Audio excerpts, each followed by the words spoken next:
And now you're seeing all the exchanges being bled dry, a continuation of what we've been talking about for 3 years. What does that mean? Yet, maybe that's down the road, but the fact of not trading in dollars and not buying treasuries will have a very big effect. In this captivating video, Andy Schectman unveils an intriguing scenario. Gold prices surging to $3,000 per ounce. Exploring the complex web of global finance, he delves into factors like increasing dollarization among emerging markets' central banks and escalating geopolitical tensions. Recent events, including aspirations for asset confiscation, could shake trust in the US dollar. This insightful analysis isn't just for investors. It's a must-watch for anyone curious about the mysteries of our financial world. Don't miss out on this engaging discussion. Well, the M-Bridge is certainly going to be a big part of it. We've been talking about the M-Bridge for about a year now, which is a way for these countries to, and I'm glad you brought this up because to me, this is a very important point. You know, the M-Bridge is a bridge that allows these digital currencies, these nations' currencies to trade with one another, sidestepping the SWIFT system, which is the way that the United States imposes, one of the ways they impose sanctions. And, you know, maybe I'm guilty as well of focusing too much on the Russian finance minister's proclamation that, hey, we're going to have a unified settlement currency that will be pegged to a basket of commodities. And maybe that will happen, right? But look at what's been happening, right?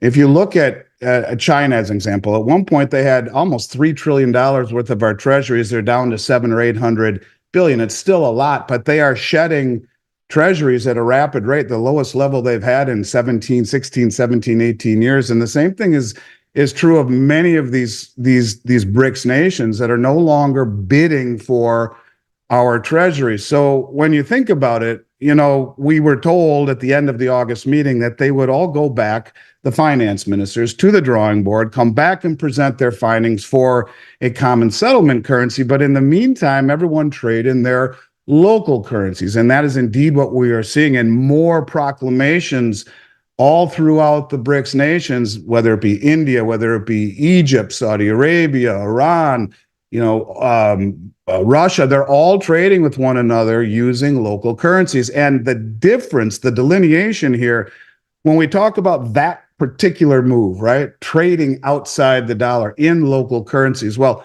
you know, we saw 20% of oil sales settle in other currencies this year. That's a big divergence. But as we continue to see this BRICS conglomerate grow, and there's another 35 countries that have formally applied and 20 that have expressed interest, and this mass adoption grows, and all of these countries agree to trade in local currencies. Remember, the petrodollar is not just the dollar being what oil is sold for. That's part of it. The other part was taking the excess and the reserves and putting it into U.S. treasuries.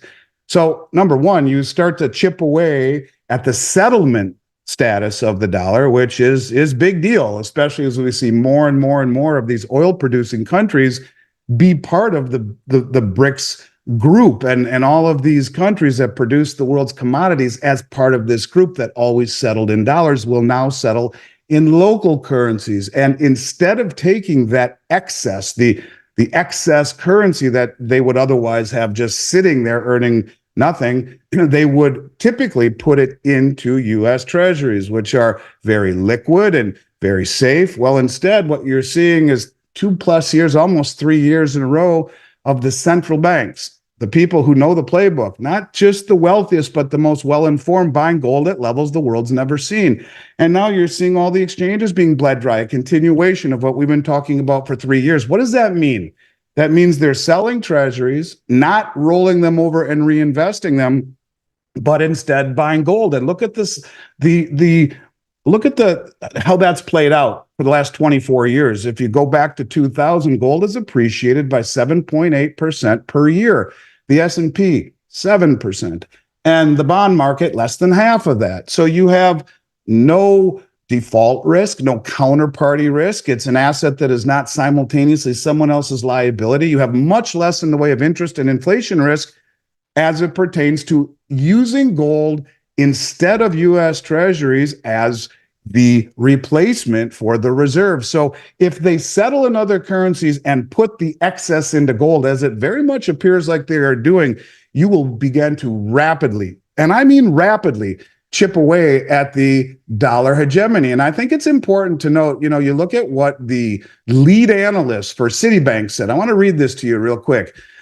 Gold, which is currently trading at 2016, could surge by 50% if central banks sharply ramp up purchases of the yellow metal, a possible stagflation, or in the case of a deep global recession.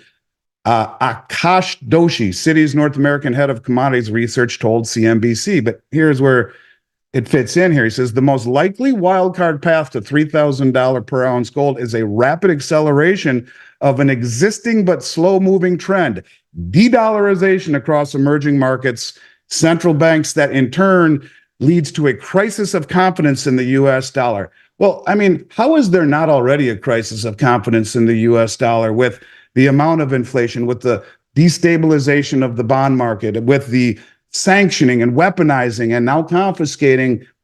I think that those confiscation aspirations of not just sanctioning, but taking it to fund the Ukraine will have massive consequences where we will never be trusted again by literally anyone in the Southern Hemisphere, if not much more wide reaching. So I think this is happening, and it doesn't have to come under the guise of a common settlement currency yet. Maybe that's down the road, but the fact of not trading in dollars and not buying treasuries will have a very big effect, and I think it's happening right now. When I, in the 90s, no one bought bullion, nobody.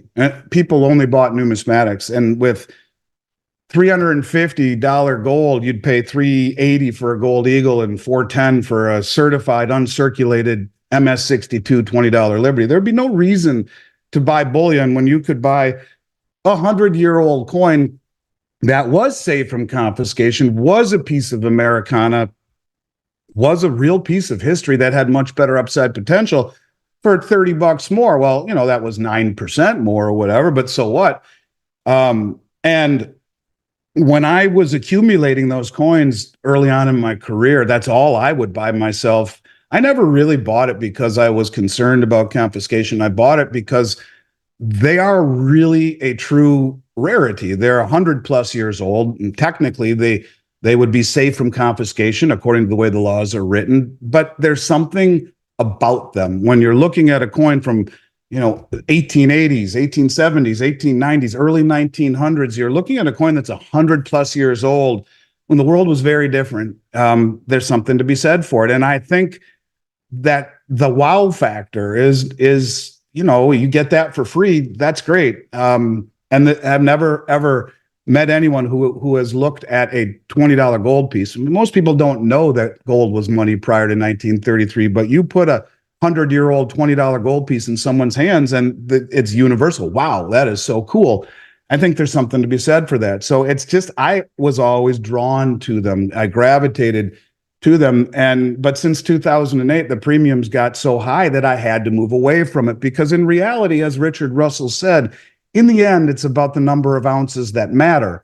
But you have to tailor that with, not being penny wise and pound foolish. And I guess if you were able to get the pre-33 coins in the same ballpark as the new stuff, yeah, I would do it. I do prefer it and always have. And there's something to be said for something that, it's not rare, but it's not common either. And it's just a really neat way to accumulate gold. Just my personal preference more than anything. And, do it the right way. And you do, in theory, have safety from any governmental shenanigans. Thank you for being a part of this enlightening discussion. We've delved deep into the intricate world of global finance, uncovering fascinating insights along the way.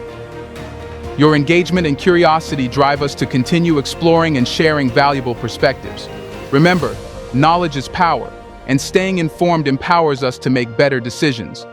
Don't forget to subscribe to stay updated on future discussions, and feel free to share your thoughts and questions with us.